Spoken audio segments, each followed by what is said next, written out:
I hope you're having a great day. We are 2 days away from Purim, okay, which is like unbelievable. Can you imagine 2 days away from Purim? We started a conversation weeks ago in preparation for Purim. Purim is a time of simcha, it's a time of happiness. It's a time where we are meant to understand what it means to be besimcha. We say Mishenichnas Adar Marber besimcha. When the month of Adar comes in, we are meant to increase our happiness. And we've been speaking about the vision of Jewish happiness over the last few weeks. If you haven't heard those conversations with us, please go back and find them. You can find all of these ideas on our YouTube page, on our Facebook page, on our Instagram pages, and so on and so forth. What I want to do today is speak a little bit about jealousy. Now, what does jealousy have to do with simcha, right? How does jealousy impact my ability to enjoy the world around us? And the truth is that if you think about it, it's very hard to have any kind of happiness in life when all you're doing is looking outwardly at the things around you. So for the first couple of weeks, we said that happiness, simcha, is when you are essentially doing your lifelong mission. We spoke about simcha as something that you need to, it's not a destination. You're not pursuing happiness, but rather you are putting yourself into a situation where you are developing yourself, creating a list of priorities. We spoke last week about the idea of spending an hour about writing everything down for which you're grateful for, having gratitude, count a new blessing each day, prioritizing your list. And, jealousy is all about material desire, right? And that is what I call status seeking. And that takes away our simcha, our ability to be happy. Now, the epidemic disease that the world has that robs them of all happiness in life is jealousy, right? We say this is a quote from Pirkei Avot: "Hakina v'hata'ava v'hakavod motzi'in et ha'adam min ha'olam." Jealousy, unrelenting material desire, and status seeking remove a person from the world, right? The world that God made it at its core is a happy world. It's we that remove ourselves from the world of happiness to a world of suffering with these three desires. And therefore, you need to do everything you can to run away from jealousy, material desire, and status seeking. Because in that event, in that power of running away from those things, what you're really doing is transforming the world into a world of happiness. You see, jealousy destroys peace of mind. It destroys happiness. A jealous person's life is filled with suffering and resentment. That person is never happy with himself. He's never happy with what he has. There are people who could really enjoy life, but they have one major problem. They're looking at the guy across the street, his house, his car, his, whatever it is that he has. When they see that others are wealthier, happier, more successful, more attractive, more popular, whatever it is, they lose their peace of mind, right? So apart from the destructive nature of jealousy, we know that the last of the 10 commandments warns us from coveting. Don't covet what belongs to others. Don't be envious of your friend's house. Don't be envious of your friend's wife and his servant, right? So how do we avoid jealousy? Okay, so our lives are so fleetingly short that it's not worthwhile to waste our time feeling envious of anyone else for any level. So number one is we have a short period of time. You're going to waste your time thinking about what this person. The second you feel jealousy tugging at you, the first thing you got to say is, I have more important things to worry about, right? And the easiest way, by the way, to avoid any kind of jealousy is what the Rambam says. He says, it is incumbent upon each and every single person to love every member of the Jewish people as himself. V'ahavta l'reacha kamocha. And the more you are able to love your fellow as you love yourself, right? you're never going to have to worry about any of these things, right? You're never going to worry about jealousy. You're never going to worry about what this other person has, because you're not there to take from the other person. You're there to provide a space where you can give this other person. We're talking about an attitude. What lens are you using to see the world? What's the lens you're using to perceive reality around you? One summer, our neighbors decided to expand their house. So they started doing work, and there was noise from morning to night. Everything was a mess. Workers were all over the place. My family was at risk of becoming very, very irritated. And I realized I had to do something to protect myself from this critical eye. So, I gathered my family members and I told them, we're taking on a project as if it was our own. Like, this house is our house, and we're going to approach it as if it was our own addition that was being built to our own house. And we're going to get excited over each new step. And you know what? It worked. None of the kids were resentful. Everyone, even when a heavy wooden, door came crashing on my house, and like cracked my window, they were, thank God no one was there, but they were all excited for our neighbors, right? Stop looking at the world with critical eyes and start trying to see it from the lenses of the people around you. You'll find yourself being so much happier instead of being jealous. Jealousy only destroys you, whereas happiness expands you. Jealousy contracts you. Happiness makes you expansive. Why would you want to contract? Why would you allow yourself to feel that emotion? So now, material desire, you could only be certain that life is profound, right? But you'll always be happy if you give up your desires for things that you're unable to obtain. So, like, many people have their own way of making themselves miserable from time, right? From all sorts of things. They want something that they're unable to attain. Okay. Now, you want that car. Someone called me yesterday. He's like, Rabbi, I want to get myself a Rolls Royce. I'm like, why? He's like, I have this deal. I could afford it for the next 2 years. I get the lease. It's only $3,500. I'm like, I don't know about you. I'm not getting a Rolls Royce before I could get a driver. So, like, first I'm getting a driver, and then when I can afford a driver, I'll get myself a Rolls Royce. Why are you looking at things like that?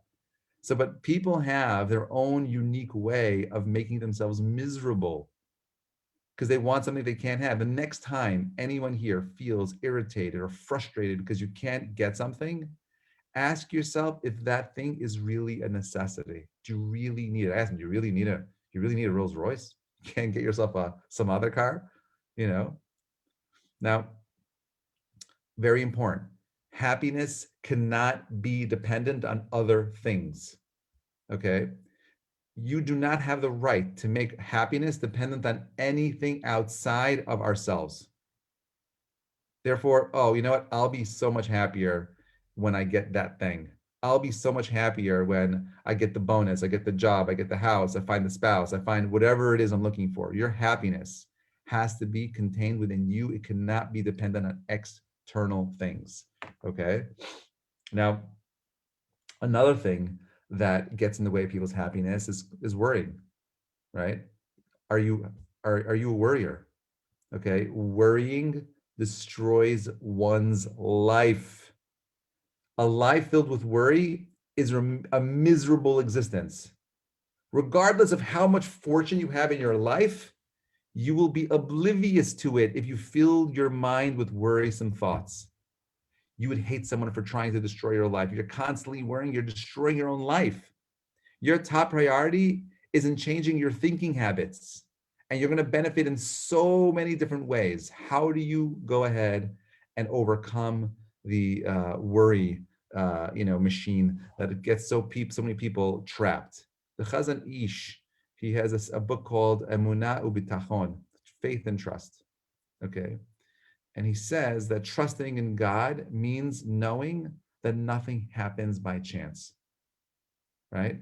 That there's nothing random, that everything that happens on earth is a result of God's decisions. And when we realize that it's his hands, in God's hands, the natural anxiety and fears, they just disappear. I can't tell you how many times in life where I've seen things that were very frustrating. You know, a loss of money, damage to my car, a kid, getting a brand new table and a kid, dropping a glass and the whole thing shattering right there. There was a time where I feel frustrated and resentful. And today I say, Gam Zula Tova. I say, Baruch Hashem. I let go. It's a mindset. You see, if your attachments are to physical material things, then those things become you. You identify with those things. I don't identify with those things anymore. I want to be much more untethered from the material things. I'm not saying don't have them. I keep repeating that. Have materialism, enjoy it, do all that stuff, have everything the world has to offer. But remember that those things are not you, that the materialism in the world around us, that doesn't define who you are. They're all tools that we can use to achieve some level of happiness, but that's not who I am. The fact is that when we worry, when we say I'm concerned and this and that, we're basically saying we don't trust God. When you're concerned and you're feeling, oh my gosh, all these things, you're saying I don't believe that God has my best interest in mind. I'm not saying be foolish. I'm not saying be careless. I'm saying do your hishtadlut, put in your effort, clarify everything it is that you're about to do, and then let the process begin. I can't tell you how many times people in relationships call me and say, Rabbi, I'm dating this guy, or I'm dating this girl, and it's not perfect. It's not 100%. And I say to them, it's not supposed to be 100%. Who says anything's 100%? How do I know if he's the right person? I'm like, you don't know. I'm saying I'm sharing this is personal, but I got married to a girl that I thought I knew. Okay, I was a 23-year-old little pisher, and I thought I knew everything about the world. And then 6 months later, I'm like, I have no idea who this person is. Who is this person? But it didn't really matter because I made a commitment to this person to build a relationship. Nothing was horrible, but you walk into thinking that you're fully aware of what you're doing, and you're not. You're never 100% aware. There's never 100% knowledge of anything you're about to do. The business, there's 1,000 things that could go wrong. But if you're a worrying kind of person, you're never going to try. And therefore, don't be afraid to fail. You want to be besimcha, you want to find happiness. The way you find happiness is by failing, by trying and letting go. We destroy ourselves when we believe that we're fully in control. You're not fully in control. You don't have all the answers, but you need to do your ishtadlut. Okay. Now, happiness is you have to practice it. I got a call today from a student of mine. She's like, Rabbi, I'm not feeling it anymore. I'm not feeling spiritual. I'm not feeling happy. I'm like, well, what are you doing to make yourself happy? What are you doing to get yourself spiritual? She's like, nothing. I'm like, well, what do you expect is going to happen? Like nothing's happening for you. Like when we go to synagogue on a Friday night and everyone's singing and they're like getting into it and you're just sitting there waiting for something to happen to you that's magical, wake up. You need to tap into yourself and initiate a process for it to stick. You want to feel happy. What are you doing to bring happiness into your life? What are you doing to bring spirituality into your life? What are you doing to bring these things into your world? If you're waiting around for it to happen for you, you might be waiting for a really long time. There's a misconception that once I know the tools for being happy, then it'll work like magic, right? Rabbi, give me the tools. Tell me what to do. Don't expect results to come automatically. It's possible to intellectually understand how to get happiness, but you got to put it into practice. This is why so many people, might actually prefer to be comfortably unhappy rather than endure the discomfort of changing their habits, their mindset, their lives. And just like learning any new skill requires some sort of effort, you have to be willing to invest real, serious effort into achieving any kind of happiness. Happiness is not like Googling for data, right? That works for a person until they reach around, 5 or 6 years old. And then they get informed it's a mitzvah to wait 6 hours after eating meat until ice cream. I don't know about you, I love ice cream. It's really hard to get into meat because then you can't have ice cream, right? But anything of value in life takes tremendous amount of patience and hard work. We have a chiyuv. It's a mitzvah liyot besimcha tamid. We have an obligation to be besimcha. How are we doing that? How are we bringing happiness into our lives? How are we bringing the simcha into our lives? Well, one way is emulating God. If we align ourselves again with our soul's mission of being givers, okay, you'll see that everything changes. In the last days of his life, there was Rav Pam, Rav Avram Pam. He was in his hospital bed, isolated from the yeshiva Torah V'dat in New York, which is Brooklyn, which is where he was the Rosh Yeshiva of. Now, there were all kinds of efforts to remove Rav Pam from the day-to-day cares of the yeshiva, right? And everyone missed his advice. He was just a prominent person. So one day, the principal of Torah V'dat, his name is Rav Sekula, he came to the hospital and he had a list of all these issues that he needed to discuss with the Rosh Yeshiva. He turned to leave, but the sign on the door told visitors that he wouldn't be admitted. The Rebbetzin Pam, the rabbi's Rosh Yeshiva's wife, she comes from the room with this hopeful smile. He says, "Please come inside and let's see if we get maybe what you have to offer will cheer the rabbi up. He's been down and withdrawn for the past few days. He's not himself." So as the rabbi, Rav Sekula, comes into the room and he starts discussing his agenda, the Rav Pam reawakens right before his eyes. Little by little, the color comes back to the rabbi's face. His eyes became expressive. His voice became clearer and stronger.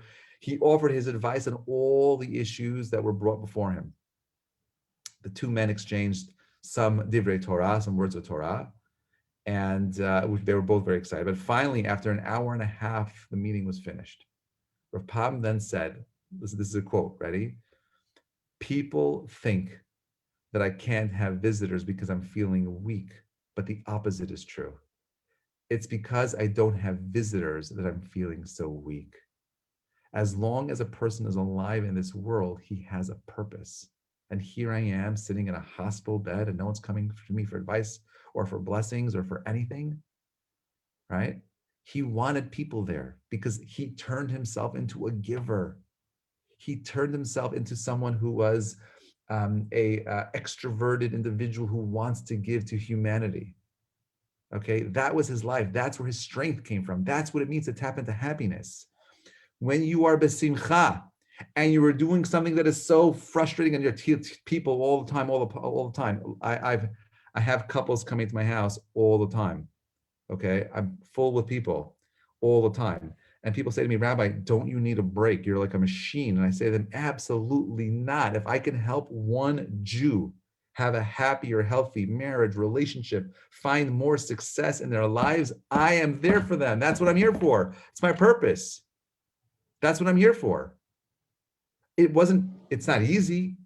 It's definitely hard, but I love what I do. It wasn't natural to me. I am by my nature, I am a very introverted, shy person, which is hard to believe when you have a guy who's talking to people. I hate public speaking. I loathe it. Okay, but I do it because I believe that I have a message that is hopefully meaningful, impactful. And more importantly, it's because I love people. I want to help them. I want to be a resource to humanity. I want to be a resource to my fellow Jews, Jewesses, and I want to be a resource to the world. The Gemara says, the Gemara Ketubot, that one who shows the white of his teeth in a smile to another is better than one who gives him a glass of milk. Right? When a person is happy, he brings life to other people. When you are besimcha, most people are filled with worries and troubles. But when someone comes in with that like beaming smile, he can revive a person. When you know people like that. There are certain people you just want to get in the room with them because like they just have this positive energy, and you want to be around happy people. You want to be around people that are going to bring up your spirits, right? Rabbi, the Torah tells us that we have to emulate God. I'm going to end with this idea, and then we'll call it a day for this coffee talk in this topic. It says that God says that, and you give life to every living creature. It's a pasuk in Nehemiah, and therefore we have a mandate to emulate God's ways. We can do that by attempting to use our words to inject life into everyone whom we encounter. That's hard for some people. They don't have the words, but there's no reason why we can't walk around with smiles on our faces. I want you to know, even when you're feeling sad, you can still smile. Even when you're feeling hurt and broken, you can choose to be besimcha. Okay, fine. So we have a quite meaning to mistake visit with. Okay, fine. Sorry, whoops. That was inside words. All right. Anyway, if anyone has any questions about anything we spoke about today or the last few weeks, I'll take them right now. Otherwise, I'm going to wish you all a Purim Sameach. Remember that if you want to be besimcha on Purim, you have to activate that happiness. You have to go ahead and bring that happiness into your home, you want your family, you want your kids to feel the simcha of Purim, especially during these times. You have to create the environment. Get the masks out, get the balloons, get the confetti, get the candies. Do what you got to do to bring simcha to the world. Tonight, Rabbi Hadjoff and I are going to do a do-it-yourself. Today's Wednesday, do-it-yourself Purim. We're going to go through all the hacks to whatever you need to do for your family to make it as fun and as happy as possible.